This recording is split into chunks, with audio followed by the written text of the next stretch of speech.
പുതിയ നിയമ ലേഖനങ്ങളിൽ ഏറ്റവും ഹൃദ്യവും ലളിതവും പ്രായോഗികവുമായ ഒരു ലേഖനമാണ് 1 യോഹന്നാൻ. യോഹന്നാൻ എഴുതിയ 3 ലേഖനങ്ങളും വളരെ പ്രായോഗികവും ലളിതവുമാണ്. 2, 3 യോഹന്നാൻ വളരെ ചെറുതാണ്, അത് വ്യക്തികൾക്ക് എഴുതിയതാണ്. എന്നാൽ 1 യോഹന്നാൻ അല്പം കൂടെ ദീർഘവും കൂടുതൽ വിഷയങ്ങളെ ഉൾക്കൊള്ളുന്നതുമാണ്. ആ ലേഖനം നാം സത്യസന്ധമായി പഠിച്ചാൽ നമ്മുടെ ക്രിസ്ത്യ ജീവിതത്തിന് വളരെയധികം പ്രയോജനം ചെയ്യും എന്ന് ഞാൻ വിശ്വസിക്കുന്നു. ഗ്രീക്ക് ഭാഷ പഠിക്കാനായിട്ട് ആരംഭിക്കുന്ന വിദ്യാർത്ഥികൾക്ക് സാധാരണയായിട്ട് 1 യോഹന്നാൻ പഠിക്കാനാണ് കൊടുക്കുന്നത്. കാരണം 1 യോഹന്നാനില് വളരെ ലളിതമായിരിക്കുന്ന വാചകങ്ങളൊക്കെയാണുള്ളത്. അതിലെ വാക്കുകളൊക്കെ സർവ്വസാധാരണമായ വാക്കുകളാണ്. അതുകൊണ്ട് 1 യോഹന്നാൻ പഠിക്കാനായിട്ട് കൊടുക്കും. ഗ്രീക്ക് ബൈബിളിൽ നിന്നും അത് പഠിപ്പിക്കും. അധികം വാക്കുകളൊന്നും പുതിയതായിട്ട് അതിൻ്റെ അകത്തില്ല, വളരെ കുറച്ച് വാക്കുകളേ ഉള്ളൂ. സാങ്കേതിക വാക്കുകൾ വളരെ കുറവാണ്. അതുകൊണ്ട് തന്നെ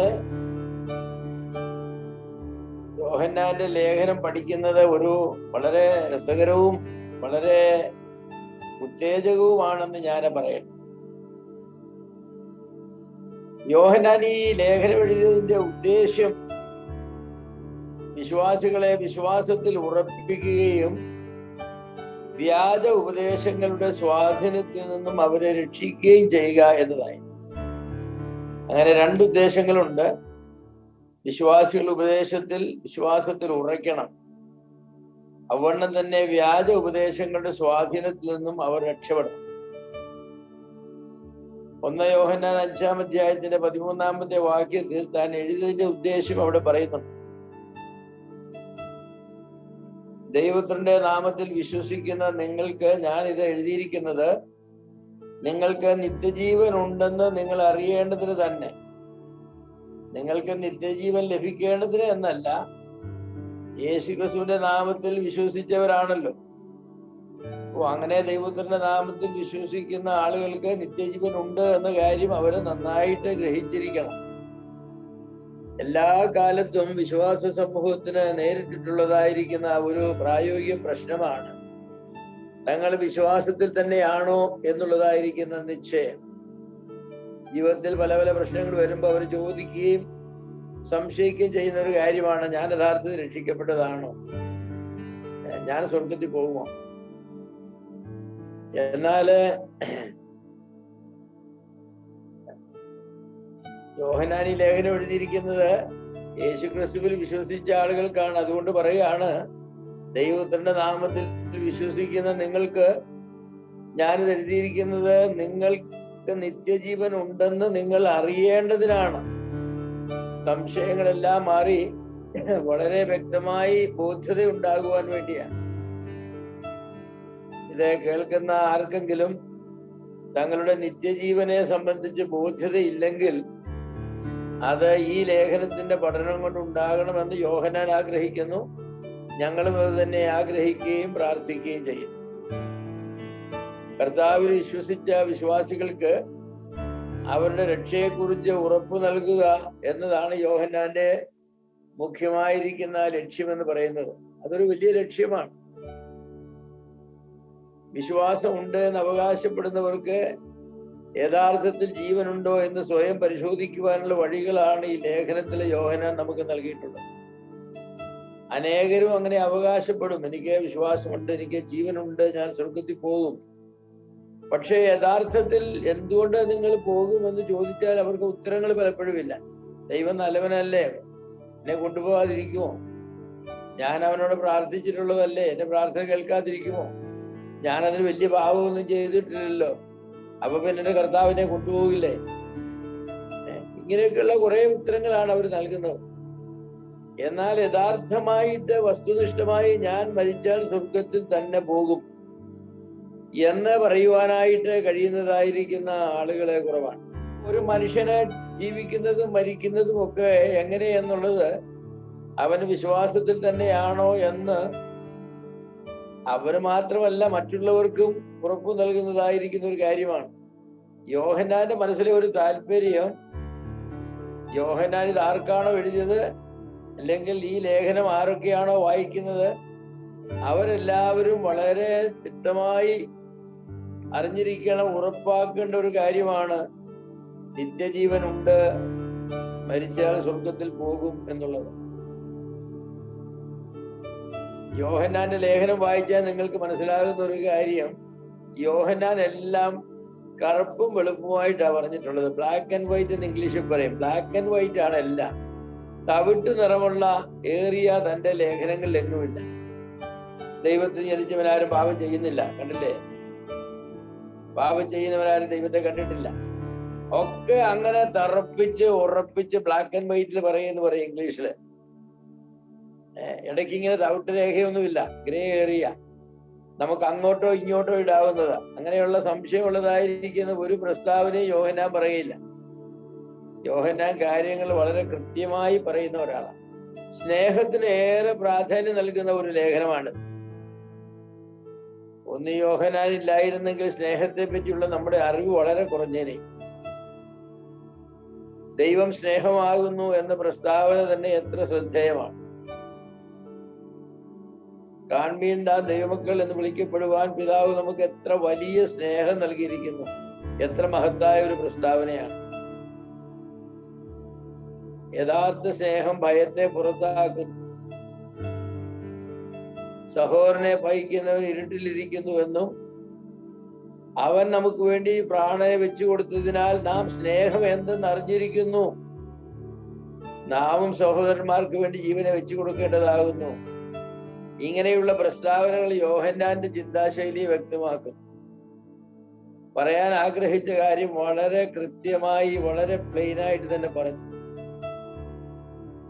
വില്യം ഹെൻഡ്രിക്സ് എന്ന ബൈബിൾ വ്യാഖ്യാതാവ് 1, 2, 3 യോഹന്നാന്റെ ഈ 3 ലേഖനങ്ങളെ കുറിച്ച് പറഞ്ഞിട്ടുള്ളത് ഏറെ ശ്രദ്ധേയമാണ്. അദ്ദേഹം ഇങ്ങനെയാണ് പറഞ്ഞത്: യോഹന്നാന്റെ ലേഖനങ്ങൾ ജീവന്റെ അപ്പമാണ്. ഒരു വിശ്വാസിയുടെ വളർച്ചയുടെ ഓരോ ഘട്ടത്തിലും അവൻ ആവശ്യമായ പോഷകങ്ങൾ നൽകി അവനെ വളർത്തുന്ന അപ്പമാണ്. എത്ര ശരിയാണ് ഈ 3 ലേഖനങ്ങൾ. പ്രത്യേകിച്ച് ഞാൻ പറയട്ടെ, യോഹന്നാന്റെ 1-ാം ലേഖനം നല്ല ചൂടുള്ള അപ്പമാണ്. അത് ഭക്ഷിക്കുന്ന വിശ്വാസികൾ അവരുടെ ക്രിസ്തീയ ജീവിതത്തിൽ വളരും, അവരുടെ വിശ്വാസത്തിൽ വളരും. അങ്ങനെ വളർത്താൻ വേണ്ടി ദൈവം എഴുതി നൽകിയിട്ടുള്ളതാണ്. യോഹന്നാനെ കൊണ്ട് ദൈവം എഴുതിച്ച് നൽകിയിട്ടുള്ളതാണ്. ഈ ലേഖനങ്ങളുടെ ഒരു പ്രത്യേകത എന്ന് പറയുന്നത്, അത് സാധാരണ ലേഖനങ്ങൾ എഴുതപ്പെട്ടതുപോലെയല്ല എഴുതിയിരിക്കുന്നത്. നിങ്ങൾ വായിച്ചപ്പോൾ മനസ്സിലായി കാണുമെന്ന് ഞാൻ വിചാരിക്കുന്നു. പൗലൂസ് ലേഖനം എഴുതുമ്പോൾ അപ്പോസ്തലനായ പൗലൂസ് ഫിലിപ്പിയിലുള്ള വിശുദ്ധന്മാരും അധ്യക്ഷന്മാരും ശുശ്രൂഷകന്മാർക്കും കൂടെ എഴുതുന്നത്. അല്ലെങ്കിൽ അപ്പോസ്തലനായ പൗലൂസും സഹോദരന്മാരായ സിൽവാനോസും തിമോത്തിയോസും തെസ്സലോനിക്കയിലുള്ള വിശ്വാസികൾക്ക് എഴുതുന്നത്. ആർക്ക് എഴുതി എന്ന് പറഞ്ഞുകൊണ്ടാണ് ആ ലേഖനങ്ങളൊക്കെ തുടങ്ങുന്നത്. പത്രോസിന്റെ ലേഖനങ്ങളും അങ്ങനെ തന്നെയാണ്. എന്നാൽ യോഹന്നാൻ ഈ ലേഖനം എഴുതിയപ്പോ ഇതാരാ എഴുതുന്നെന്നോ ഇതാർക്കാണ് എഴുതുന്നതെന്നോ ഒന്നും പറഞ്ഞിട്ടില്ല. അങ്ങനെയൊന്നും പറഞ്ഞിട്ടില്ല. ലേഖനം അങ്ങ് തുടങ്ങുകയാണ്. ആദ്യം മുതലുള്ളതും ഞങ്ങൾ കേട്ടതും സ്വന്തം കണ്ടുകൊണ്ട് കണ്ടതും ഞങ്ങൾ നോക്കിയതും ഞങ്ങളുടെ കൈ തൊട്ടതുമായ ജീവന്റെ വചനം സംബന്ധിച്ച് ഒരു മുഖവുരയും ഇല്ല, ഒന്നുമില്ല. ലേഖനങ്ങളുടെ നിയമമാണ്, ലേഖനങ്ങൾ എഴുതുമ്പോ അതിനൊരു ഫോർമാറ്റ് ഉണ്ടെന്ന് പറയും. നമ്മളെ ഗവൺമെന്റ് എഴുതുമ്പോ അപേക്ഷ സമർപ്പിക്കുമ്പോ എങ്ങനെയെങ്കിലും എഴുതിയാൽ പോരാല്ലോ, അതിനൊരു രീതി ഉണ്ടല്ലോ. അതുപോലെ ലേഖനങ്ങൾക്ക് ഒരു രീതിയുണ്ട്. എന്നാൽ യോഹന്നാൻ ആ രീതി ഒന്നും പാലിച്ചില്ല. പൗലോസും പത്രോസും ഒക്കെ ആ രീതിയിലാണ് എഴുതിയത്. എന്നാൽ അപ്പോസ്തലനായ യോഹന്നാൻ ഇന്ന സഭയിലെ എല്ലാ സ്ഥലത്തുള്ള വിശ്വാസ സമൂഹങ്ങൾക്ക് എഴുതുന്നതെന്നോ എന്തെങ്കിലും ഒന്നും എഴുതി. അതുകൊണ്ട് ഇത് ആർക്കാണ് എഴുതിയതെന്നോ ഇത് ശരിക്ക് പറഞ്ഞ ആരാണ് എഴുതിയതെന്നോ നമുക്ക് അറിയില്ലെന്ന് പറയുകയാണ് ശരി. പാരമ്പര്യമായിട്ട് യോഹന്നാനാണ് എഴുതിയതെന്ന് വിശ്വസിക്കുന്നത് കൊണ്ട് നാം അങ്ങ് വിശ്വസിക്കുകയാണ്. അല്ലാതെ വചനം നമ്മോട് പറയുന്നത് കൊണ്ടല്ല. സാധാരണ ലേഖനങ്ങളിൽ കാണും വിധമുള്ള വന്ദനവും പറച്ചിലുമില്ല. വന്ദനം പറയുന്നു, കർത്താവായ യേശു ക്രിസ്തുവിന്റെ കൃപ നിങ്ങളോടുകൂടെ ഇരിക്കട്ടെ എന്നൊക്കെ അതിന്റെ അവസാനം പറഞ്ഞ് നിർത്തും. വന്ദനം പറച്ചിലുമില്ല, ആശീർവാദവുമില്ല, എഴുതിയ ആളിന്റെ പേരുമില്ല, എഴുതപ്പെട്ട കൂട്ടരുടെ പേരുമില്ല, ഒന്നുമില്ലാത്ത ഒരു ലേഖനം. അതുകൊണ്ട് ചില ആളുകൾ ഇതിനെ ലേഖനം എന്ന് പറയാനായിട്ട് മടിക്കും. അവർ പറയുന്നത് ഇതിനെ ഒരു ലേഖനം എന്ന് പറയണ്ട, ഇതിനെ വ്യക്തിപരമായിരിക്കുന്ന ഒരു എഴുത്ത് എന്ന് പറഞ്ഞാൽ മതി, അത്രയൊക്കെ പറഞ്ഞാൽ മതി എന്ന് പറയും. ഒരു പ്രോത്സാഹന കത്ത് എന്നെ മാത്രം കഴിച്ചാൽ മതി, ഒരു പൊതുവിതരണത്തിലുള്ള ലേഖനമായി കണക്കാക്കിയാൽ മതി.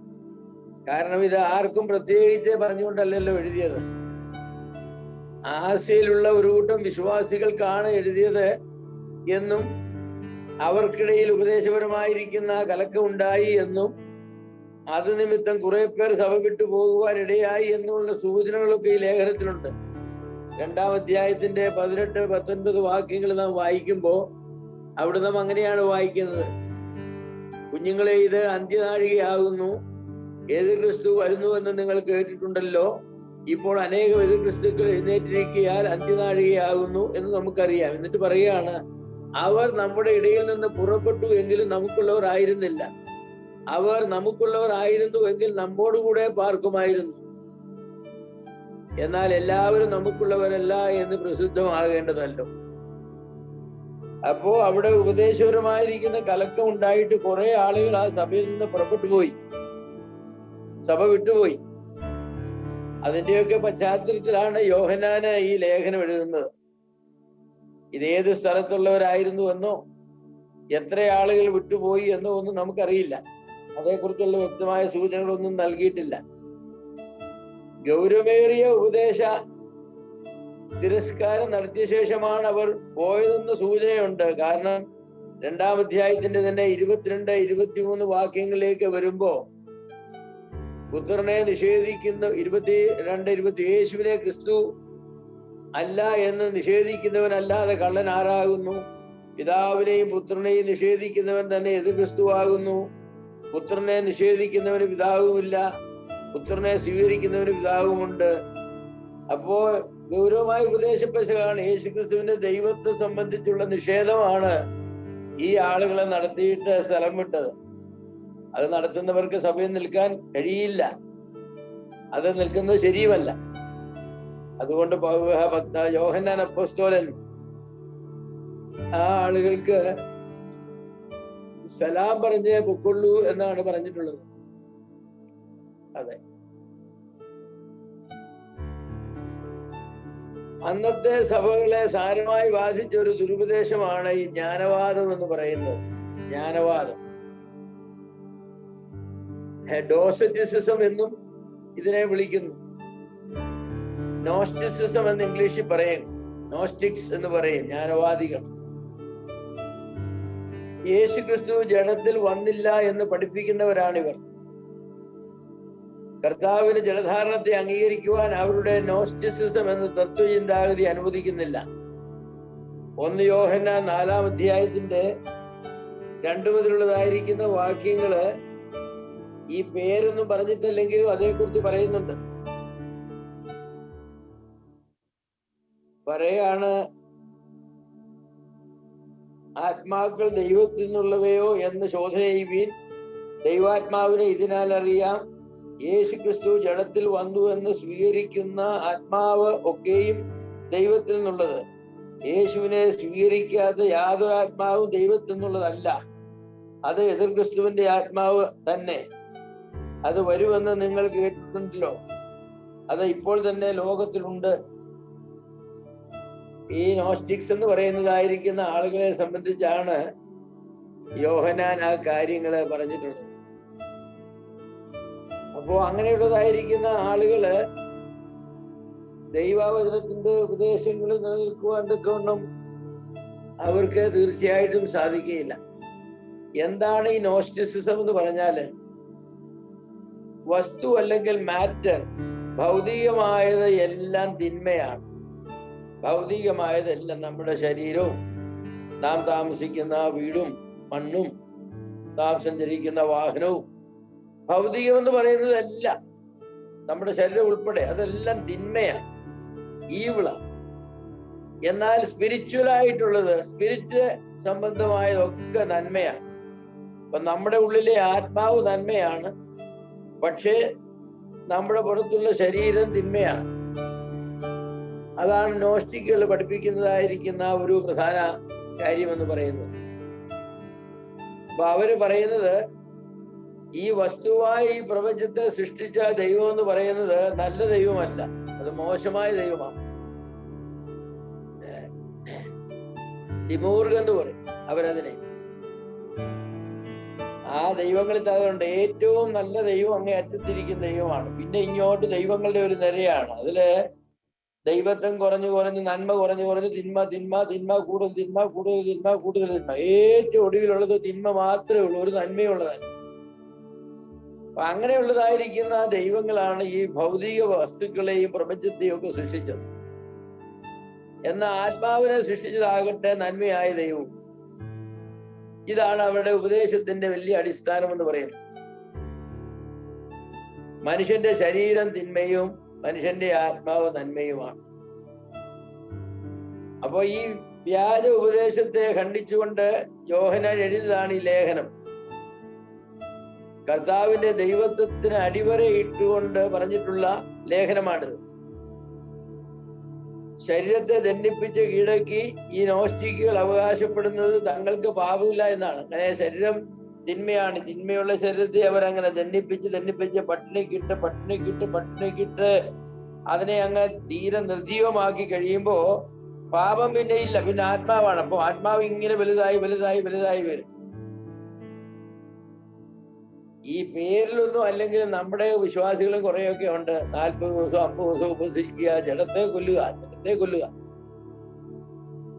ശരീരത്തെ കൊല്ലുക. ശരീരം തിന്മയല്ലേ, അതിനെ കൊല്ലുക, പട്ടിണിക്കിട്ട് കൊല്ലുക. അങ്ങനെ കൊന്നിട്ട് പിന്നെ പാപമില്ലാത്തൊരവസ്ഥയിലേക്ക് അങ്ങ് വരിക. പാപമില്ലാത്തൊരവസ്ഥ. യോഹന്നാൻ പറഞ്ഞു, എന്റെ കുഞ്ഞുങ്ങളെ, നിങ്ങൾ പാപമില്ലെന്ന് പറഞ്ഞാൽ നിങ്ങളെ തന്നെ വഞ്ചിക്കുക. ഞാൻ പാപം ചെയ്തിട്ടില്ലെന്ന് പറഞ്ഞാൽ നിങ്ങൾ ദൈവത്തെ വഞ്ചിക്കുക ചെയ്യുന്ന, കള്ളനാക്കുക ചെയ്യുന്നു. എല്ലാവരും പാപം ചെയ്തു ഒരുപോലെ ദൈവദേശമില്ലാത്തവരായി തീർന്നു. പാപം ചെയ്യാത്ത മനുഷ്യരില്ല. രക്ഷിക്കപ്പെട്ട ദൈവമക്കൾ പാപം ചെയ്യരുതെന്നുള്ള ഉപദേശമാണ്, പക്ഷെ അവരും പാപം ചെയ്യുന്നു. അതിനല്ലേ പറഞ്ഞത്, ഒരുവൻ പാപം ചെയ്തു എങ്കിലോ യേശു ക്രിസ്തു എന്ന നീതിമാനായ കാര്യസ്ഥൻ നമുക്ക് പിതാവിന്റെ സന്നിധിയിലുണ്ട്. യേശുവിന്റെ രക്തം സകല പാപവും പോക്കി ശുദ്ധീകരിക്കുന്നു. അപ്പോ ഒരു വ്യക്തി അങ്ങനെ പറയാണ്, ഞങ്ങൾക്ക് ഇപ്പൊ പാപ സ്വഭാവമില്ല. നോസ്റ്റിക്കുകൾ അങ്ങനെ പറയും. അവരുടെ ഈ ജഡത്തെ അവര് കൊല്ലുകയാണ്, പട്ടിണിക്കിട്ട് കൊല്ലുകയാണ്. അതിനെ അവരെ ഇടിച്ച് അമർത്തുകയാണ്. ഇപ്പോഴും നമ്മുടെ ഇടയിലൊക്കെ ജഡത്തെ വധിക്കുക, ജഡത്തെ കൊല്ലുക എന്നൊക്കെ പറയുന്ന ആളുകളുണ്ട്. അതെ, ചില വാക്യങ്ങളൊക്കെ അവിടുന്ന് ഇവിടുന്നും അതിന്റെ പശ്ചാത്തലത്തിൽ നിന്നും വിട്ട് ധരിച്ചുകൊണ്ട് വന്ന് അവരങ്ങനെയുള്ള ഉപദേശമൊക്കെ പഠിപ്പിക്കുന്നവരായിരിക്കുന്ന ആളുകളാണ്. അപ്പൊ ശരീരത്തെ ദണ്ഡിപ്പിച്ച് കീഴടക്കിയ ഈ നോസ്റ്റിക്കുകൾ അവകാശപ്പെടുന്നത് തങ്ങൾക്കിപ്പോ പാപമില്ല എന്നാണ്. അപ്പൊ അവർ പലരും പറയും, ഞാൻ പാപം ചെയ്തിട്ട് എത്രയോ വർഷമായി, ശരീരത്തിന്റെ യാതൊരു തിന്മയും അവരെ ബാധിക്കാത്ത ഒരു നിലവാരത്തിലേക്ക് ഉയർന്നു കഴിഞ്ഞു എന്ന് അവകാശപ്പെടുന്നവരാണ്. എന്നോട് ഒരിക്കൽ എന്റെ കൂടെ, ഞാൻ അമേരിക്കയിലായിരുന്ന കാലത്ത് എന്റെ കൂടെ ജോലി ചെയ്ത സാം എന്ന് പറഞ്ഞ ഒരാൾ, സായിപ്പാണ്. സാം ഞാനും ഒരു കമ്പനിയിലാണ് ജോലി ചെയ്യുന്നതെങ്കിലും ഞങ്ങളുടെ ജോലി സ്ഥലങ്ങൾ തമ്മിൽ അല്പം അകലമാണ്. അപ്പൊ അകലം എന്ന് പറഞ്ഞാൽ ഒരു കെട്ടിടത്തിന്റെ രണ്ടറ്റത്താണ്. അപ്പൊ സാം എപ്പോഴും എന്റെ അടുക്കൽ വരും. എന്നെ സാമിന്റെ സഭയിലേക്ക് പരിവർത്തനം ചെയ്യാനുള്ള ഒരു ശ്രമമായിട്ടാണ് സാം വരുന്നത്. സാം വിചാരിച്ചു, പാവം ഇന്ത്യന്ന് വന്നതല്ലേ, അദ്ദേഹത്തോട് പറഞ്ഞാൽ വല്ല പ്രയോജനം വരുമെന്ന് വിചാരിച്ചു. അപ്പോ സാം ഇങ്ങനെ വന്ന് ഓരോ കാര്യങ്ങൾ പറയും. സാം ഒരിക്കൽ എന്നോട് പറഞ്ഞു, എന്റെ ബ്രദറെ, ഞാൻ കഴിഞ്ഞ ദിവസം കുറച്ചു കാലം മുമ്പ് വീട്ടിലേക്ക് ജോലി കഴിഞ്ഞ് പോകുമ്പോ എന്റെ വണ്ടിക്കകത്ത് പുറകിൽ നിന്ന് എന്നെ ആരോ വിളിച്ചു, സാമേ സാമേ എന്ന് വിളിച്ചു. ഞാൻ തിരിഞ്ഞു നോക്കിയിട്ട് ആരെയും കണ്ടില്ല. പിന്നെയും വിളിച്ചു, സാമേ സാമേ. അപ്പൊ ഞാൻ പറഞ്ഞു, യഹോവയെ അരുളി ചെയ്യണമേ, അടിയൻ കേൾക്കുന്നു. ഉടനെ എന്നോട് പറഞ്ഞു, സ്വാമി, നിന്റെ പാപം പരിപൂർണമായിട്ട് മാറ്റിയിരിക്കുന്നു. നിനക്കിനി പാപ സ്വഭാവമില്ല, നിനക്കിനി പാപം ചെയ്യാൻ കഴിയില്ല, നീ അതിപരിശുദ്ധനായിരിക്കുന്നു, നിന്റെ പാപങ്ങളെല്ലാം പോക്കിയിരിക്കുന്നു. അപ്പൊ ഞാൻ ചോദിച്ചു, അപ്പൊ ഇപ്പൊ പാപമില്ലാത്തൊരവസ്ഥയിലാണോന്ന് ചോദിച്ചു. ആണെന്ന് പറഞ്ഞു. അപ്പൊ ഞാൻ ചോദിച്ചു, അങ്ങനെയാണെങ്കിൽ നിങ്ങൾ ഇപ്പൊ എന്താ ഇവിടെ ചെയ്യുന്നത്? നിങ്ങൾ ഓഫീസിൽ നിന്ന് ജോലി ചെയ്യേണ്ട സമയത്ത് നിങ്ങൾ അവിടുന്ന് വന്ന് എന്നെ ശല്യം ചെയ്യുക.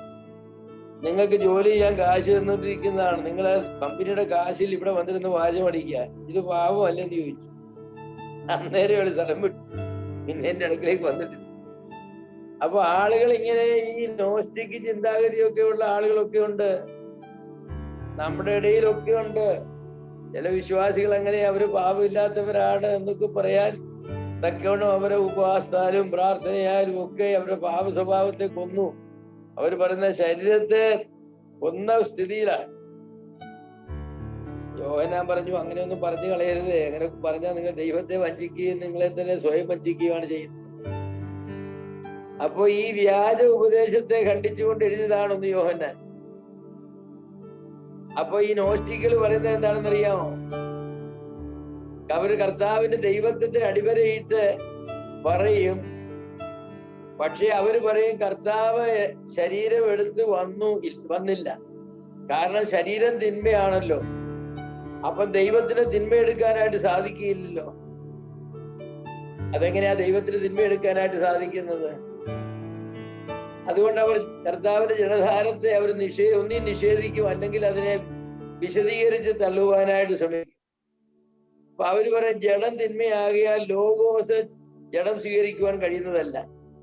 ഈ കാരണത്താൽ കർത്താവിന് യഥാർത്ഥ ശരീരം ഉണ്ടായിരുന്നില്ല, കണ്ടാൽ ശരീരം ഉണ്ട് എന്ന് തോന്നുന്ന ഒരവസ്ഥയിലായിരുന്നു എന്ന് മാത്രം. വാസ്തവത്തിൽ കർത്താവിന് ശരീരം ഉണ്ടായിരുന്നില്ല. യോഹന്നാൻ അതിലെയാ പറഞ്ഞ, ഞങ്ങളുടെ കൈ തൊട്ടതും ഞങ്ങളുടെ കണ്ണ് കണ്ടതും ഞങ്ങളുടെ ചെവി കേട്ടതും ഞങ്ങളുടെ കരം സ്പർശിച്ചതും, ഇല്ലാത്തതിനെ തൊടാനും കേൾക്കാനും സ്പർശിക്കാനും ഒക്കെ ഒക്കുവോ? തൊടാനും ഒക്കുവോ? ഇല്ല. വചനം ജഡമായി തീർന്നു എന്ന് യോഹന്നാൻ പറയുമ്പോൾ വളരെ ശക്തമായിട്ട് ഈ ദുരുപദേശത്തെ ഖണ്ഡിച്ചുകൊണ്ടാണ് പറയുന്നത്. മറ്റു ചിലര് വേറൊരു വിധത്തിലാണ് അതിനെ വിശദീകരിക്കുന്നത്. അവരെ പറയും, അതിനെ അവരെ ഡോസറ്റിസിസം എന്ന് പറയും. നോസ്റ്റിസിസത്തിന്റെ തന്നെ ഒരു വകഭേദമാണ് ഡോസറ്റിസിസം എന്ന് പറയുന്നത്. അവരെ പറയുന്നത് മനുഷ്യനായ ക്രിസ്തുവിന്റെ മേൽ ദൈവമായ ക്രിസ്തു സ്നാന സമയത്ത് പ്രാവുരൂപത്തിൽ ഇറങ്ങി വരികയും മരണത്തിന് മുൻപ് ദൈവമായ ക്രിസ്തു മനുഷ്യനായ ക്രിസ്തുവിൽ നിന്ന് വേർപെട്ടു പോവുകയും ചെയ്തു. ക്രൂശിൽ മരിച്ചത് മനുഷ്യനായ ക്രിസ്തുവാണ്, അവിടെ ദൈവത്വം ഉണ്ടായിരുന്നില്ല. അടക്കപ്പെട്ടതും മനുഷ്യനായ ക്രിസ്തുവിനെയാണ്, ഉയർത്തതും മനുഷ്യനായ ക്രിസ്തുവാണ്. അപ്പൊ ദൈവമായ ക്രിസ്തു സ്നാനം മുതൽ കർത്താവിന്റെ ക്രൂശീകരണത്തിലേക്ക് മേപ്പെട്ട് ഗോൽഗോഥായിലേക്ക് കൊണ്ടുപോകുന്ന അവസ്ഥ, ക്രൂശിൽ തറയ്ക്കുന്നതിന് മുമ്പ് സ്ഥലം വിട്ടു. അതുകൊണ്ടാണ് എന്റെ ദൈവമേ നീ എന്നെ കൈവിട്ടത് എന്ന് കരഞ്ഞത്. അത് മനുഷ്യനായ ക്രിസ്തുവിന്റെ കരച്ചിലാ, ദൈവമായ ക്രിസ്തു ഇല്ല അവിടെ. അപ്പോ 1-ാം നൂറ്റാണ്ടില് വളരെയധികം ശക്തി പ്രാപിച്ചു വന്നതായിരിക്കുന്ന ഒരു ദുരുപദേശമാണ് ഈ നോസ്റ്റിസിസം എന്ന് പറയുന്നത്. അന്നത് അതിന്റെ പൂർണ്ണ രൂപത്തിൽ വളർന്നിട്ടില്ല എന്നുള്ളത് ശരിയാണ്. പക്ഷേ അന്നും അത് ശക്തമായിരിക്കുന്ന ഒരു ഉപദേശം തന്നെയാണ്. കൊലോസ്യ ലേഖനം എഴുതിയതും ഇതിനെ ഖണ്ഡിക്കാൻ വേണ്ടിയാണ്.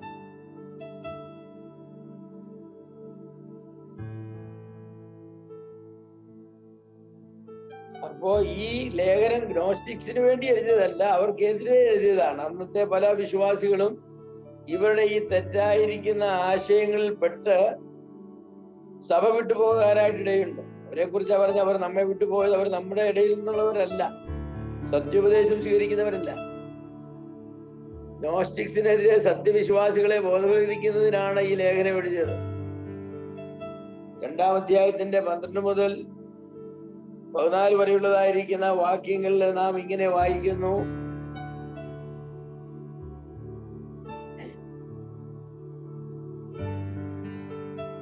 കുഞ്ഞുങ്ങളെ, നിങ്ങൾക്ക് അവന്റെ നാമനിമിത്തം പാപങ്ങൾ മോചിച്ചിരിക്കുക ഞാൻ നിങ്ങൾക്ക് എഴുതുന്നു. പിതാക്കന്മാരെ ആദ്യം മുതലുള്ളവനെ നിങ്ങൾ അറിഞ്ഞിരിക്കയാൽ നിങ്ങൾക്ക് എഴുതുന്നു. ബാല്യക്കാരെ നിങ്ങൾ ദുഷ്ടനെ ജയിച്ചിരിക്കയാൽ നിങ്ങൾക്ക് എഴുതുന്നു. കുഞ്ഞുങ്ങളെ നിങ്ങൾ പിതാവിനെ അറിഞ്ഞിരിക്കയാൽ ഞാൻ നിങ്ങൾക്ക് എഴുതുന്നു. പിതാക്കന്മാരെ ആദ്യം മുതലുള്ളവനെ നിങ്ങൾ അറിഞ്ഞിരിക്കയാൽ ഞാൻ നിങ്ങൾക്ക് എഴുതുന്നു. ബാല്യക്കാരെ നിങ്ങൾ ശക്തരാകിയാലും ദൈവവചനം നിങ്ങളിൽ വസിക്കിയാലും നിങ്ങൾ ദുഷ്ടനെ ജയിച്ചിരിക്കയാലും ഞാൻ നിങ്ങൾക്ക് എഴുതിയിരിക്കുന്നു. അപ്പൊ ഈ നോസ്റ്റിക് ഉപദേശം സാധാന്യമായിരിക്കുന്ന ഉപദേശമാണ്. അവിടെയുള്ളതായിരിക്കുന്ന വിശ്വാസികള് നോസ്റ്റിക് ഉപദേശത്തെ അതിജീവിച്ചവരാണ് സഭയിൽ നിൽക്കുന്നവർ. അല്ലാത്തവർക്ക് സഭ വിട്ടുപോയി. സത്യവും വ്യാജവും തമ്മിൽ തിരിച്ചറിയുവാൻ സഹായകരമായ ചില ടെസ്റ്റുകളാണ് യോഹന്നാൻ തന്റെ ലേഖനത്തിൽ നൽകിയിട്ടുള്ളത്. 4-ാം അധ്യായത്തിന്റെ 6-ാമത്തെ വാക്യം വായിക്കുമ്പോൾ നമുക്ക് ഇങ്ങനെയുള്ള കാര്യങ്ങൾ മനസ്സിലാക്കാനായിട്ട് സാധിക്കുന്നതാണ്. 4-ാം അധ്യായത്തിന്റെ 6-ാമത്തെ വാക്യത്തിൽ നാം ഇങ്ങനെ വായിക്കുന്നു: ഞങ്ങൾ ദൈവത്തിൽ നിന്നുള്ളവരാകുന്നു,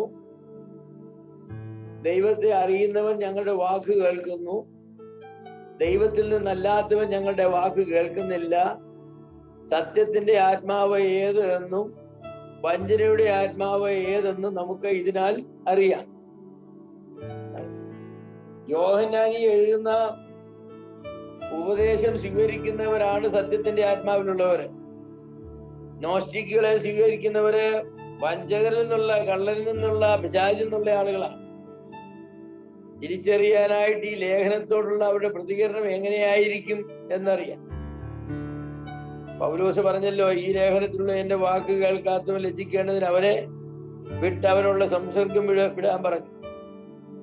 പലപ്പോഴും അങ്ങനെയാണ് അപ്പോസ്തലന്മാർ എഴുതി തന്നതായിരിക്കുന്ന വചനത്തോട് എങ്ങനെയാണ് നാം പ്രതികരിക്കുന്നത് എന്നത് നാം ആരാണ് എന്ന് കാണിക്കുന്നതാണ്. ചില ആളുകൾ ആര് പറഞ്ഞാലും കേൾക്കാത്തവരാണ്. അവർ പറയുന്നത് ഞങ്ങൾക്ക് എല്ലാം അറിയാം, ഞങ്ങളെ ആരും പഠിപ്പിക്കണ്ടെന്ന ഏറ്റവും ആപൽക്കരമായിരിക്കുന്ന ഒരു പ്രവണതയാണ് അത്. അവർ 2 കോണുകളിലൂടെയാണ് യോഹന്നാൻ ഇതിനെ നോക്കുന്നത്. ഒന്ന്, ക്രിസ്തുവിജ്ഞാനീയത്തിന്റെ കോണിലൂടെ. 2, ധാർമ്മിക ജീവൻ സംബന്ധിച്ച്. 1-ാമത്തെ ടെസ്റ്റ് ഇതാണ്: മനുഷ്യപുത്രൻ ജഡം ധരിച്ച് ഭൂമിയിൽ വന്നു എന്ന് വിശ്വസിക്കാത്തവരെല്ലാം കള്ളന്മാരാണ്. അതാണ് ക്രിസ്റ്റോളജി എന്ന് പറയുന്നത്. ക്രിസ്തുവിജ്ഞാനീയത്തിന്റെ കോണിലൂടെ നോക്കുക.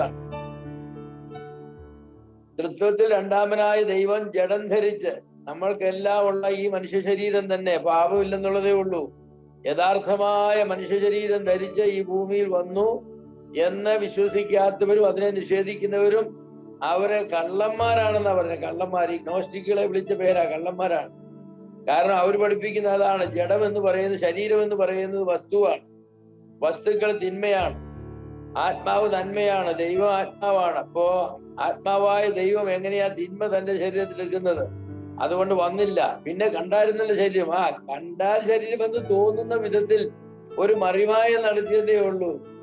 അതൊരു മായമല്ലേ, മായാജാലം. കണ്ടാൽ അവന് ശരീരമുണ്ട്, പക്ഷേ അവൻ യഥാർത്ഥത്തിൽ ശരീരമില്ല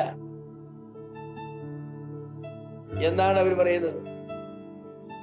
കഥ വാതിലടച്ചിരിക്കുമ്പോഴും ഉയർത്തെഴുന്നേറ്റ് കർത്താവ് അകത്ത് വന്നില്ലേ? അപ്പൊ ശരീരം കൊണ്ട് അങ്ങനെ അകത്ത് വരാൻ ഒക്കുവോ എന്ന് അവർ ചോദിക്കുന്നു. വെള്ളത്തിന്റെ മീതെ നടന്നില്ലേ? ശരീരമുള്ള ഒരാൾക്ക് വെള്ളത്തിന്റെ മീതെ നടക്കാൻ ഒക്കുവോ? അപ്പൊ അതെല്ലാം അവര് പറയുന്ന കണ്ടില്ലേ, ക്രിസ്തുവിന് യഥാർത്ഥമായ ശരീരം ഉണ്ടായിരുന്നില്ല എന്നുള്ളതിന്റെ തെളിവുകളാണ്.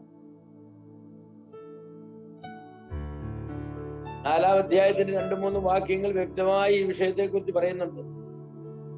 2-ാമത്തെ ടെസ്റ്റ് എന്ന് പറയുന്നത് കൽപ്പനകൾ അനുസരിച്ച് ജീവിക്കുന്നവരെല്ലാം വെളിച്ചത്തിൽ, ആളുകള് കൽപ്പനകൾ അനുസരിച്ച് ജീവിക്കാത്തവരല്ല, അതുപോലെ വെളിച്ചത്തിൽ നടക്കാത്തവർ, കർത്താവിന്റെ കൽപ്പന അനുസരിക്കാത്തവർ, നീതി പ്രവർത്തിക്കാത്തവർ, സഹോദരന്മാരെ സ്നേഹിക്കാത്തവർ, ഇങ്ങനെ ഒരു ലിസ്റ്റ് തന്നിട്ട് ഇവരെല്ലാം കള്ളന്മാരാണ്. കർത്താവിന്റെ കന്യകമറിയിലുള്ള ജലധാരണം സ്വീകരിക്കാത്തവരും കർത്താവിന്റെ കൽപ്പന പ്രകാരം ജീവിക്കാത്തവരും കള്ളന്മാരാണ്. 1-ാമത്തെ തെളിവ് നെഗറ്റീവ്സ് ആണ്, 2-ാമത്തെ പോസിറ്റീവുമാണ്. 1-ാമത്തേത് എന്ത് നിഷേധിക്കുന്നു എന്നാണ്. ദൈവത്തെ നിഷേധിക്കുന്നു, കന്യകാജന്യം നിഷേധിക്കുന്നു. 2-ാമത്തേത് പോസിറ്റീവാണ്, എങ്ങനെ ജീവിക്കുന്നു എന്നുള്ളതാണ്. അപ്പൊ എന്ത് നിഷേധിക്കുന്നു എന്നും എങ്ങനെ ജീവിക്കുന്നു എന്നും നോക്കിയാൽ ആരാണ് സത്യക്രിസ്ത്യാനി എന്ന് നമുക്ക് മനസ്സിലാക്കാമെന്നാണ് യോഹന്നാൻ പറയുന്നത്. അപ്പൊ യോഹന്നാന്റെ ദൈവശാസ്ത്രം അടിസ്ഥാനമായി വീണ്ടും ജനനത്തിന്റെ അടിസ്ഥാനം എന്ന് പറയുന്നത് വീണ്ടും ജനനത്തിന്റെ ദൈവശാസ്ത്രമാണ്. അതാണ് യോഹന്നാന്റെ ദൈവശാസ്ത്രത്തിന്റെ അടിസ്ഥാനം. വീണ്ടും ജനനത്തിന്റെ ദൈവശാസ്ത്രമാണ്. പൗലോസിന്റെ ദൈവശാസ്ത്രത്തിന്റെ അടിസ്ഥാനം നീതീകരണത്തിൻ്റെതാണ്. വിശ്വാസത്താൽ നീതീകരിക്കപ്പെടുക, അതാണ്. അപ്പൊ ദൈവത്തിന്റെ ഭവനത്തിലേക്കുള്ള പ്രവേശനമാണ് വീണ്ടും ജനനത്താൽ നടക്കുന്നത്. ദൈവ സ്നേഹമാകിയാൽ സ്നേഹത്തിന്റെ കൂട്ടായ്മയിലേക്കുള്ള പ്രവേശനമാണ് വീണ്ടും ജനനത്താൽ നടക്കുന്നത്. ഈ കൂട്ടായ്മയുടെ അടിസ്ഥാന ഘടകങ്ങളാണ് നീതിയുള്ള ജീവിതം, സ്നേഹം, ജലധാരണം, വിശ്വാസം. ഇങ്ങനെയുള്ളതെല്ലാം 5-ാം അധ്യായത്തിന്റെ 13 മുതൽ 21 വരെയുള്ള വാക്യങ്ങള് ഈ ദൈവശാസ്ത്രത്തിന്റെ മകുടമായ വേദഭാഗങ്ങളാണ്. നാം അതൊക്കെ പിന്നാലെ പഠിക്കുന്നതാണ്. യോഹന്നാൻ അടിവരയിട്ട് പറഞ്ഞിട്ടുള്ള 3 ഗുണങ്ങളുണ്ട്. അവ 1 സത്യം, 2 നീതി, 3 സ്നേഹം. ഈ 3 ഗുണങ്ങളെ കുറിച്ച് ജെയിംസ് മൊൺഗോമറി എന്ന വേദപണ്ഡിതൻ പറഞ്ഞിട്ടുള്ളത് വളരെ ശ്രദ്ധേയമാണ്. അദ്ദേഹം പറഞ്ഞു, നീതി കൂടാതെയുള്ള സ്നേഹം അധാർമികമാണ്. നീതിയില്ലാത്ത സ്നേഹം അധാർമികമാണ്. ഒരു യുവാവ് ഒരു യുവതിയെ സ്നേഹിക്കുന്നു, പക്ഷെ ആ സ്നേഹത്തിന് നീതിയില്ല, അപ്പോൾ അത് അധാർമികമാണ്. അതുപോലെ തന്നെയാണ് നീതിയില്ലാത്തതായിരിക്കുന്ന ഉപദേശങ്ങൾ. നീതിയില്ലാത്ത ഉപദേശങ്ങൾ ലീഗലിസമാണ്, അത് ന്യായപ്രമാണവാദമാണ്. കർത്താവിന്റെ കാലത്ത് യഹൂദന്മാരുടെ പ്രശ്നം അതായിരുന്നു. അവര് ഉപദേശം ഒരുപാട് പറയും, പക്ഷെ യാതൊരു നീതി ഉണ്ടായിരുന്നില്ല. അതുപോലെ തന്നെയാണ് ഉപദേശം കൂടാതെയുള്ള സ്നേഹം വളരെ കയ്പുള്ള യാഥാസ്ഥിതികമാണ്. ഉപദേശമില്ലാത്തതായിരിക്കുന്ന സ്നേഹം എന്ന് പറയുന്നത് അത് വെറും വ്യാജ യാഥാസ്ഥികത്വമാണ്. അപ്പൊ മേൽക്കുറിച്ച 3 തിന്മകളെയും യോഹന്നാൻ വെറുത്തു. ഈ 1 യോഹന്നാന്റെ താക്കോൽ ആശയങ്ങളാണ് ഈ 3 കാര്യങ്ങള്. അതായത് നീതി, സത്യം, നീതി, സ്നേഹം. പൗലോസിന്റെ ലേഖനങ്ങളിലും തത്തുല്യമായിരിക്കുന്ന കാര്യങ്ങൾ നമുക്ക് കാണാനായിട്ട് കഴിയുന്നതാണ്. അപ്പോ സ്നേഹവും നീതിയും, നീതി ഉപദേശവും, സ്നേഹവും ഉപദേശവും, ഇതൊന്നിച്ചു പോകണം. സ്നേഹവും നീതിയും സത്യവും ഒന്നിച്ചു പോകണം. അത് യഥാർത്ഥ ക്രിസ്തീയതയുടെ ലക്ഷണങ്ങളാണ്. ഈ നോസ്റ്റിക്കുകൾ അങ്ങനെയുള്ളവരല്ല. ഇത് 3 അവർക്കില്ല. കാരണം അവർ സത്യത്തെ തിരസ്കരിക്കുന്നു, അവർ നീതിയെ വളച്ചൊടിക്കുന്നു, സ്നേഹമില്ലാത്ത ഉപദേശവും പ്രവൃത്തിയുമാണ് അവർക്കുള്ളത്. ഈ ലേഖനത്തിന്റെ പ്രത്യേകതകളാണ് ഞാൻ ഈ പറഞ്ഞ കാര്യങ്ങൾ. ഇനിയും ഈ ലേഖനം ആരാണ് എഴുതിയത്? അതൊരു പ്രധാന ചോദ്യമാണല്ലോ. യോഹന്നാന്റെ 1-ാം ലേഖനം എന്നാണല്ലോ നമ്മൾ പറഞ്ഞത്. അപ്പൊ പിന്നെ അതെന്തോ ചോദ്യമാണെന്ന് നിങ്ങൾ ചോദിക്കും. യോഹന്നാന്റെ 1-ാം ലേഖനം ആരാ എഴുതിയെന്ന് ചോദിച്ചാൽ യോഹന്നാനാ എഴുതിയതല്ലേ. നമ്മളെ അങ്ങനെ അങ്ങ് പറയുന്നതേ ഉള്ളൂ. സാധാരണ ലേഖനങ്ങളുടെ മുഖവരിയിൽ എഴുതുന്ന ആളിന്റെ പേര് എഴുതാറുണ്ട്. അപ്പോസ്തലനായ പൗലോസ്, അല്ലെ അപ്പോസ്തലനായ പത്രോസ്. എന്നാൽ യോഹന്നാന്റെ ലേഖനത്തിൽ അങ്ങനെ ഒരു മുഖവരി ഇല്ല. ഈ കാരണത്താൽ ഇത് ആരാണ് എഴുതിയതെന്ന് അറിയാൻ വളരെ പ്രയാസമാണ്. പിന്നെ 2 മാർഗങ്ങളാണ് എഴുത്തുകാരനെ നിശ്ചയിക്കാനായിട്ട് വേദപണ്ഡിതന്മാർ ഉപയോഗിക്കാറുള്ളത്. ഒന്ന്, ആന്തരിക തെളിവുകൾ നോക്കുകയാണ്. ഈ ലേഖനം വായിച്ചിട്ട് അതിലെ ആന്തരിക തെളിവുകൾ. രണ്ടാമത്തേത് ബാഹ്യ തെളിവുകളാണ്. ആന്തരിക തെളിവുകൾ എന്നുള്ളത് കൊണ്ട് എഴുത്തുകാരന്റെ ഭാഷ, ശൈലി, പ്രത്യേക പ്രയോഗങ്ങൾ, എഴുതിയ സ്ഥലത്തിന്റെ സൂചനകൾ, പുസ്തകത്തിൽ പരാമർശിക്കപ്പെട്ടിട്ടുള്ള ആളുകള്, സംഭവങ്ങള്, ഇതൊക്കെ എവിടെ നടന്നു, ആരുമായി ബന്ധപ്പെട്ട് നടന്നു എന്നൊക്കെ പരിശോധിച്ചിട്ട് അപ്പോ ഇത് യോഹന്നാൻ ആയിരിക്കാം എഴുതിയത് എന്ന് ഒരു കൺക്ലൂഷനിലേക്ക് വരിക. എഴുത്തുകാരൻ സ്വയം പുസ്തകത്തിൽ പരിചയപ്പെടുത്തിയിട്ടുണ്ട് എങ്കിൽ അത് ഏറെ എളുപ്പമാണ്, എവിടെയെങ്കിലും അതിനുള്ള ആന്തരിക തെളിവുണ്ടെങ്കിൽ. അതുപോലെ ബാഹ്യമായ തെളിവുകൾ എന്ന് പറയുന്നത് മറ്റു പുസ്തകങ്ങളിൽ എന്താണ് ഈ പുസ്തകത്തെ കുറിച്ച് പറഞ്ഞിട്ടുള്ളത്, ഈ പുസ്തകം എഴുതിയ കാലഘട്ടത്തിൽ തന്നെ ജീവിച്ച ആളുകൾ ഈ പുസ്തകം ആരെഴുതി എന്നാണ് പറഞ്ഞിട്ടുള്ളത്, പാരമ്പര്യം എന്താണ് പറയുന്നത്, ഈ പുസ്തകത്തിലെ ഉദ്ധരണികൾ വേറെ പുസ്തകങ്ങളിലുണ്ടോ? ആ ഉദ്ധരണികൾ പറഞ്ഞപ്പോ യോഹന്നാൻ ഇങ്ങനെ തന്റെ ലേഖനത്തിൽ പറഞ്ഞിട്ടുണ്ട് എന്നുള്ളതായിരിക്കുന്ന ഏതെങ്കിലും പരാമർശങ്ങൾ അവിടെ ഉണ്ടോ? ഉണ്ടെങ്കിൽ നമുക്കറിയാം അപ്പൊ യോഹന്നാനാണ് എഴുതിയെന്നാണ് 1-ാം നൂറ്റാണ്ടിൽ തന്നെ മനസ്സിലാക്കിയിരുന്നത്. അപ്പോ യോഹന്നാൻ എന്റെ 1, 2, 3 ലേഖനങ്ങൾക്ക് പൊതുവായ ഒരു സ്വഭാവമുണ്ട്. സത്യമെന്ന വാക്കും ആശയവും ഏറെ ഉപയോഗിച്ചിട്ടുണ്ട്. എഴുത്തിന്റെ സ്റ്റൈലും സമാനമാണ്.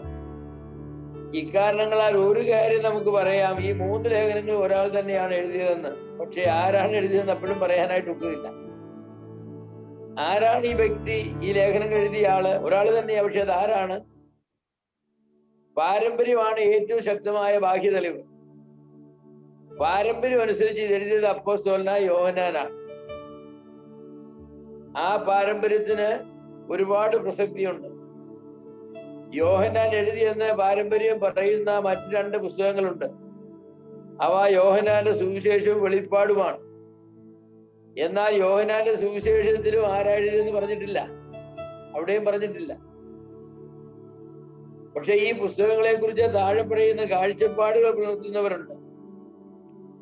5 പുസ്തകം ഒരാൾ തന്നെ എഴുതി എന്ന് പറയുന്നവരുണ്ട്.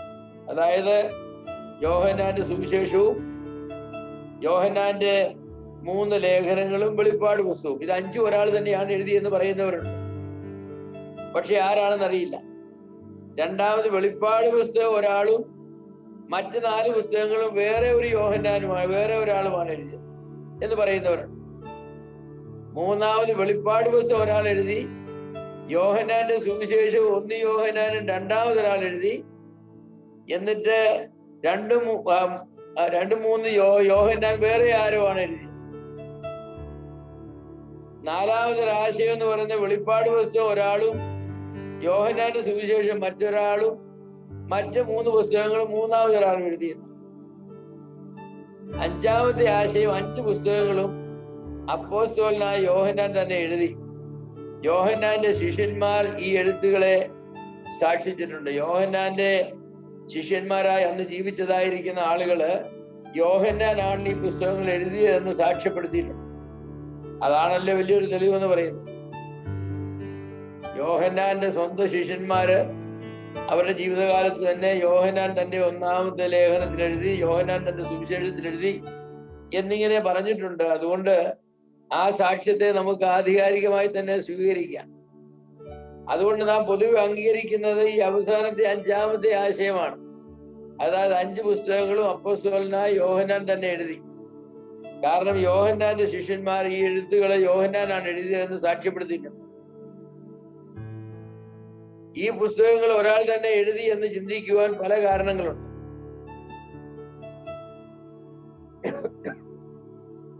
എല്ലാ പുസ്തകങ്ങളിലും പങ്കുവച്ചിട്ടുള്ള ചില പൊതുവായ ആശയങ്ങളുണ്ട്. ഉദാഹരണത്തിന് 2 യോഹന്നാൻ 1-ാം വാക്യവും 3 യോഹന്നാൻ 1-ാം വാക്യവും ഒരുപോലെയാണ്. 2 യോഹന്നാൻ 4-ാം വാക്യവും 3 യോഹന്നാൻ 3-ാം വാക്യവും ഒരുപോലെയാണ്.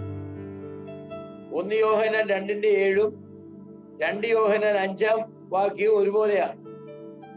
1 യോഹന്നാൻ 3-ന്റെ 6-9 വാക്യങ്ങളും 1 യോഹന്നാൻ 3-ന്റെ 6-9 വാക്യങ്ങളും 3 യോഹന്നാൻ 11-ാം വാക്യവും ഒരുപോലെയാണ്.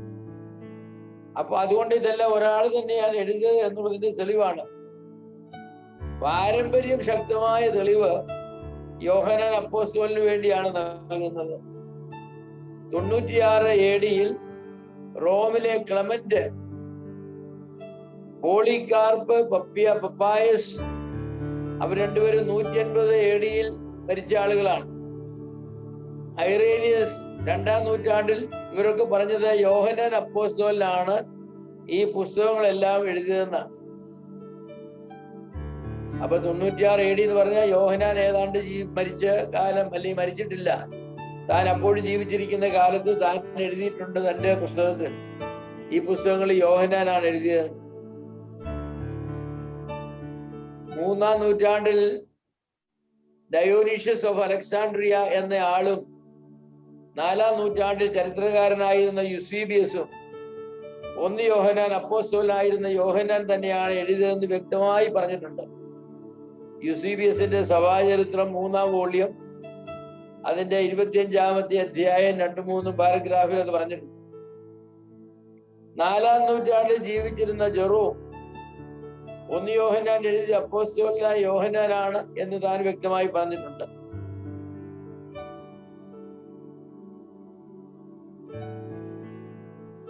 യോഹന്നാനും യാക്കോബും സാമാന്യം നല്ല സാമ്പത്തിക നിലവാരമുള്ള മത്സ്യബന്ധന ബിസിനസ് അനേക വേലക്കാരോടും തന്റെ പിതാവിനോടും കൂടെ നടത്തിക്കൊണ്ടുവന്ന ആളുകളാണെന്ന് സുവിശേഷങ്ങൾ രേഖപ്പെടുത്തിയിട്ടുണ്ട്. യൂസീബിയസ് എന്ന ചരിത്രകാരൻ പോളികാർപ്പ്, പപ്പായസ്, ഐറേനിയസ് എന്നീ ആദ്യകാല ശിഷ്യന്മാരെ ഉദ്ധരിച്ചുകൊണ്ട് ഇങ്ങനെ പറഞ്ഞിട്ടുണ്ട്: എഫെസോസ് കേന്ദ്രമാക്കി യോഹന്നാൻ ശുശ്രൂഷകൾ ചെയ്തിരുന്നു. തന്റെ നാടുകടത്തിൽ നിന്നും താൻ എഫെസോസിലേക്ക് തന്നെ തിരിച്ചെത്തി. എഫെസോസിൽ മരിച്ച് അടക്കം ചെയ്യപ്പെട്ടു. എഫെസോസിൽ വെച്ച് മരിച്ച ഒരാളെ യോഹന്നാൻ ഉയർപ്പിച്ചതായിട്ട് ഒരു സാക്ഷ്യവുമുണ്ട്. ഇത്രയും കാര്യങ്ങൾ യൂസീബിയസ് തന്റെ സഭാചരിത്രത്തിൽ പറഞ്ഞിട്ടുള്ളതാണ്. ഒരു സാർവത്രികമായിരിക്കുന്ന കാഴ്ചപ്പാട് ഉള്ള ഒരു വ്യക്തിയായിരുന്നു ഈ യോഹന്നാൻ. കാരണം യഹൂദന് വേണ്ടി പ്രത്യേകിച്ച് ഒന്നും എഴുതിയില്ല. ജാതികളെയും യഹൂദന്മാരെയും എല്ലാം ഒരേ ഗ്രൂപ്പായി കണ്ടുകൊണ്ടാണ് എഴുതിയത്. ദൈവം ലോകത്തെ സ്നേഹിച്ചു, ദൈവം ലോകത്തെ രക്ഷിക്കുന്നു, കർത്താവ് ലോകത്തിന്റെ പാപത്തിന് വേണ്ടി മരിച്ചു, ലോകത്തിന്റെ പാപത്തെ ചുമക്കുന്ന ദൈവത്തിന്റെ കുഞ്ഞാടെ. എന്നല്ലാതെ യഹൂദന്റെ പാപമെന്നോ ജാതിയുടെ പാപമെന്നോ യോഹന്നാൻ പറഞ്ഞില്ല. യോഹന്നാൻ എല്ലാവരെയും ഉൾപ്പെടുത്തിയാണ് പറഞ്ഞിട്ടുള്ളത്. അപ്പൊ യോഹന്നാന്റെ സുവിശേഷങ്ങളിലും യോഹന്നാന്റെ ലേഖനത്തിലും ഒരു വിശാല മനോഭാവമാണ് കാണുന്നതെന്ന് ഞാൻ പറയട്ടെ. യോഹന്നാൻ യഹൂദന്മാർക്ക് വേണ്ടി അല്ലല്ലോ ലേഖനം എഴുതിയതോ സുവിശേഷം എഴുതിയതോ. യോഹന്നാന്റെ സുവിശേഷത്തെ പറയുന്നത് ലോകത്തിന് വേണ്ടി എഴുതിയ സുവിശേഷമാണെന്നാണ്. ലോകത്തെ സ്നേഹിച്ചു എന്നുള്ളതാണ് യോഹന്നാന്റെ സുവിശേഷത്തിലെ പ്രധാനമായ പ്രതിപാദ്യം എന്ന് പറയുന്നത്. എഫെസോസ് 1-ാം നൂറ്റാണ്ടിലെ ഏറ്റവും വലിയ ഏഷ്യൻ സിറ്റി ആയിരുന്നു. ക്രിസ്തുവിന് മുൻപ് 1000 വർഷക്കാലത്തെ ചരിത്രം എഫെസോസിൽ ഉണ്ടായിരുന്നു എന്നാണ് പറയുന്നത്. ഡയാന അല്ലെങ്കിൽ അർത്തമീസ് ദേവിയുടെ പേരിലുള്ള പട്ടണമായിരുന്നു എഫെസോസ്. പുരാവസ്തു ഗവേഷകർ എഫെസോസിലെ കുഴിച്ച് നോക്കിയിട്ട് അവിടെ അങ്ങനെ ഒരു ക്ഷേത്രം ഉണ്ടായിരുന്നു എന്ന് കണ്ടെത്തിയിട്ടുണ്ട്. ഇനി എന്നാണ് ഈ സുവിശേഷം എഴുതിയത്? 90കളിൽ എഴുതി എന്ന് കരുതുകയാണ് പൊതുവെ അങ്ങനെയാണ് കരുതുന്നത്. 90കളിൽ AD 94 പത്മോസിലേക്ക് നാട് കടത്തപ്പെട്ടത്. നാട് കടത്തിയതിന് മുമ്പ് എഴുതിയോ അതോ നാട് കടത്തൽ കഴിഞ്ഞ് തിരിച്ചു വന്നതിന് ശേഷം എഴുതിയോ? ഇതേക്കുറിച്ച് വ്യക്തമായ സൂചനകളില്ല. അതുകൊണ്ട് ആളുകൾ പറയുന്ന AD 90-നും 100-നും ഇടയിൽ എന്ന് അനുമാനിക്കുന്നതാണ് കൂടുതൽ ശരി എന്ന് പറയാറുണ്ട്. അങ്ങനെ വിചാരിക്കുന്നത് തെറ്റില്ല. ചില ശിഷ്യന്മാരുടെയും മൂപ്പന്മാരുടെയും ആവശ്യപ്രകാരമാണ് ഇത് എഴുതിയത് എന്ന് കരുതുന്നവരുണ്ട്. അതിന് കാരണം മൂററ്റോറിയൻ ഫ്രാഗ്മെന്റ് എന്ന് പറയുന്നതായിരിക്കുന്ന പുരാതനമായ ഒരു കയ്യെഴുത്ത് പ്രതിയുണ്ട്. ആ കയ്യെഴുത്ത് പ്രതിയുടെ മുഖവുരയിൽ എഴുതിയിട്ടുണ്ട് ഇങ്ങനെ: